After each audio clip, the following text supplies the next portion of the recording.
Hello, this is Greg Allison from Green Greg's Garden and Worm Farm, coming to you from the edge of a freshly harvested cornfield. And I'm coming with a question: is this the sunset on America's family farms? Is this the sunset on modern monoculture agriculture? I stood in this very same spot 2 months ago when these fields were lush green with corn and asked the question about the death of modern monoculture agriculture. Now, what I'm worried about is the harvest this year. Hey, we had a good harvest here. You can see all out here that the harvest has been affected, and here we had a good harvest. But in that regards, the farmers here were lucky because in the Midwest they were very late in planting, and now they're being threatened by early seasonal frost and snows and things like that. Presently here it's about 9:30 in the morning and it's 48 degrees in Alabama. I'm out here in short sleeve shorts. The breeze is blowing, and so it's a cool day, and it's supposed to get down to the 30s tonight. So we could get frost here, possibly. Not a killing frost, I don't expect, but there could be a frost. Fortunately, a lot of the crop is in, as you can see, here locally. Not so well in other places, but the farmers here are going to suffer too, and here is why. They're suffering because the commodity prices are depressed. I've been talking about food prices rising, so how is it, Greg, that the commodity prices can be depressed? Well, I'll tell you how it is. It's thanks to the USDA and the lies they're telling everybody about overproduction of agriculture right now. The USDA is telling us there's more crops planted than ever. We have bumper harvest, and that's on all their forecasts. Why? Because they're counting every field planted as if it's going to make 100% yield. And we know that's not going to happen because crops were planted really late this year. The Midwest was quite flooded, and the fields, the tractors just couldn't even get in the fields even when they didn't have the floods. A lot of places the crops were planted and flooded out. They had to replant some of those places. And then they had late planting all over due to spring rains. They had so much rain in the spring, and now we got the early frost. So crops are getting squeezed on both sides. You're going to have a much shorter growing season. And that's going to greatly impact the harvest. But the fact that the USDA, our friends at the USDA, are telling us that, oh, we're going to have bumper crops means prices are presently depressed. So these farmers right here are selling their grain at low prices. The prices are depressed more than normal because all the forecasts say, hey, we're going to have a bumper crop. So who's going to make the money? It's going to be the commodity traders and the bankers, as usual, that are going to make in the windfalls when they discover they're not getting the prices for this crop that, or this stuff is rare and is going to sell off fast. The farmers are not going to be the ones making the money. And there was a really good article written back in 9 June by Beth Ford, the CEO of Land O'Lakes, which is a big company, but it's a farm co-op company, so it's owned by the farmers and the retailers involved in it. So she was really talking about the plight of farms back in the spring. She said then that as of 9 June, that there was only 60% of the soybeans in the ground. It should have been 90, and 83% of the corn when it should have been 100%. And there's plenty of other YouTube channels, if you watch it, we'll go through spreadsheets and show you in great detail how the actual planting is far behind what the USDA is claiming. And I have friends from the Midwest and other places who are telling me, we got fields that aren't planted, and yet they're claiming record planting. The USDA is lying, my friends. It wouldn't be the first time. I'll tell you a story eventually about my dad catching the Secretary of Agriculture in a lie on ABC News special back years ago. So, yeah, that's the case. So here's what it means. Beth Ford, CEO of Land O'Lakes, was reporting that farmers in 2017 made an average of $43,000 income. Greg, that's a lot of money. Not for a family of four or better, especially when they've got such a high investment in capital equipment. Farming is the most capital equipment invested industry there is, because you've got tractors out there now that are millions of dollars. $1 million tractors. Why, Greg? Well, that's because it's hard to find labor these days, and you have to farm so many acres because the price is so low. Your production has to be extremely high to make any money at all with these normal monoculture or agricultural crops, corn, soybeans, cotton, and things like that. So on top of that, the bad news is in 2018 they made a negative income, like minus $1,500. Minus $1,500. They lost money in 2018. Now I'm going to tell you this, in 2019 it's going to be far worse.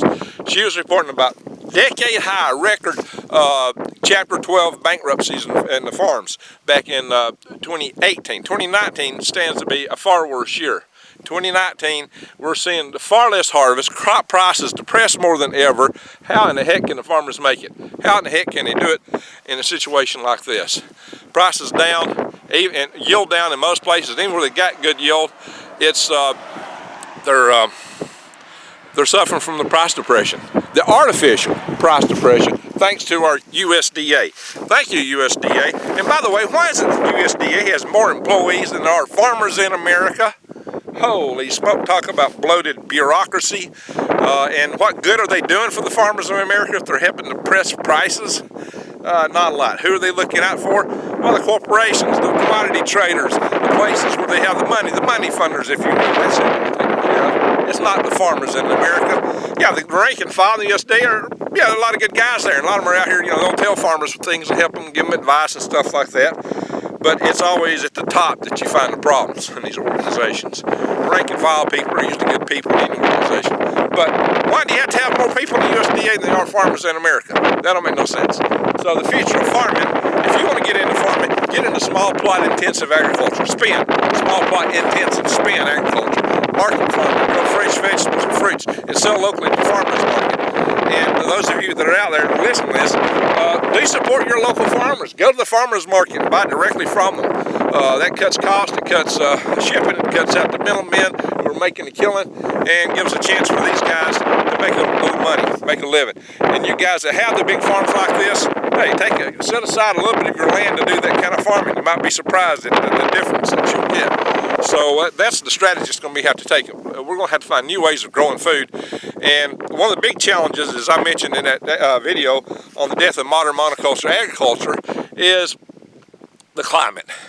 Like this year, late season springs, early frost, early snow. I mean, record early amounts of frost and snow, record late rain.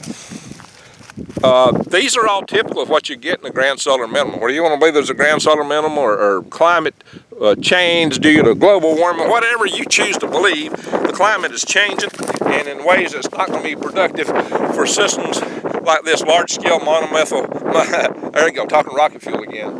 Monoculture agriculture. Yeah, I do have that in me, right?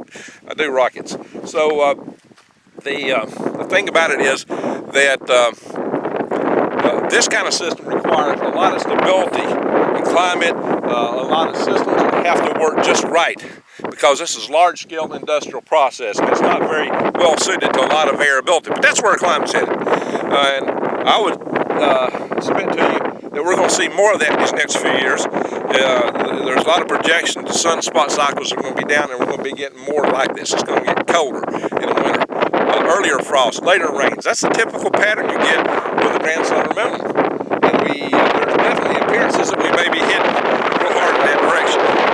So take that to bear, take that to account. That's what I'm banking on. I'm thinking that we're in the beginning phases of a grand solar minimum. And that's going to be extremely hard on this form of agriculture and the farmers that do it. That means bankruptcies will be off the charts. These guys aren't making any money right now. They lost money last year. How many years can you make negative money and survive, especially when you got land and mortgages and kids? And the farm life is already tough. They don't have the infrastructure in the farms. Like their kids these days all have to go to the internet to do their homework. A lot of them have broadband internet services where they live out in the rural country. So the farmers need a break, and we need to find ways to help them and help them survive and thrive and keep them out of the hive. The farmers are the backbone of this country, my friends. A lot of you don't realize that. There are very few of them now, and so they're not a big special interest. They don't get what they need. So please stick up for your local farmers, but also farmers, you need to realize the kind of crops you're growing aren't sustainable in the long run. The glyphosate use and the way this stuff affects the Gulf of Mexico and things like that are bad on the environment, bad on other industries. I know you got to do what you got to do to survive, but look into small plot intensive agriculture and other means to make a little money. Diversify. When you grow the same thing everybody else is growing, you're stuck with the market trends. But here, where you should be, this place should be making extra money because other places are down in production. They're not making it. Why is that? They're not making it because of the price depression, thanks to our good, friendly agricultural farmer helping USDA. Thank you, USDA. We really appreciate that help. So, all right, I beat on this horse enough. Here's what you need to know personally. Food prices are going to shoot up. They're going to skyrocket. Not immediately, because right now they're claiming we're going to have record harvest.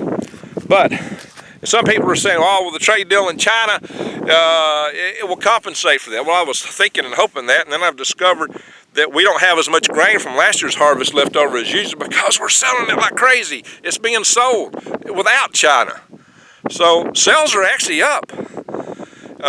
So that's another strange quirk in the whole system. So my friends, expect food prices to go up. Expect the food quantities and availability to go down. So now's a good time to prepare. So listen, if you want to see more videos on my channel, make sure you subscribe to my channel. Click the link below for update notification. Click the bell. And then click always. There's like 3 options now. And then check my links below. If you want to grow your own food and you're worried about grid down, or the best soil you can use, the best fertilizer you can use is worm castings made from your own kitchen yard waste. I sell worms, greengregs.com. Also, my Patriot Supply below. If you want prepper supplies, my Patriot Supply is a great, excellent place to go. And they have right now still good deals on long-term food that you can store for 25 years. You need to really think about that and get it while you can, while the prices are still cheap. Also, grow your own gardens. You need heirloom seeds, where you can replant the seeds that come up from your plants. The other seeds don't allow you to get the same plant back. So check out True Leaf Market below. You can grow stuff in your house, even with bad climate variability. Growing in your home, like I've shown in other videos, and growing microgreens, that's the way to go. True Leaf Market has all the supplies you need for that. So pay attention to those links, please check them out, and thank you for watching.